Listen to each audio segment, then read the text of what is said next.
ஏதோ டவுட் கேட்கணும்னு சொன்னியே, கேளு. என்ன டவுட் பண்ணல? சார், நேத்து எடுத்த சப்ஜெக்ட்ல ஒரு டவுட்.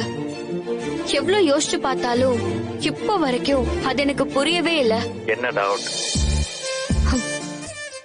அதான் சார், கிரெடிட் அண்ட் டெபிட்னு ஒரு டாபிக், கமிட்மெண்ட்னு ஒரு விஷயத்த சொல்லிட்டு அப்புறம் அத பண்ணாம இருக்கிறத பத்தி. ஒரு கம்பெனி கமிட்மெண்ட் பண்ண பொருளை அனுப்பாம இருக்கிறது, வரேன்னு சொல்லிட்டு ஒருத்தவங்க வராம இருக்கிறது, இந்த மாதிரியான விஷயத்துக்கு என்ன பண்ணணும்னு புரியல சார். சில விஷயங்கள் திடீர்னு மாறிடும். வேணும்னே எந்த கம்பெனியும் பண்ண மாட்டாங்க. அது அவங்களுக்கு நஷ்டமாயிடும். கஸ்டமரை வெயிட் பண்ண வைக்கணும்னு நினைக்க மாட்டாங்க.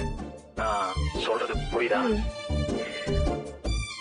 ஓகே, நான் அதை நேர்ல வந்து எக்ஸ்பிளைன் பண்றேன்.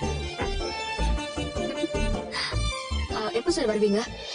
இன்னும் ஒரு 2 daysல வந்துடுவேன். உனக்கு அப்படி ஏதாவது டவுட் இருந்தா தமிழ் மொபைல்ல இருந்து எனக்கு கால் பண்ணு.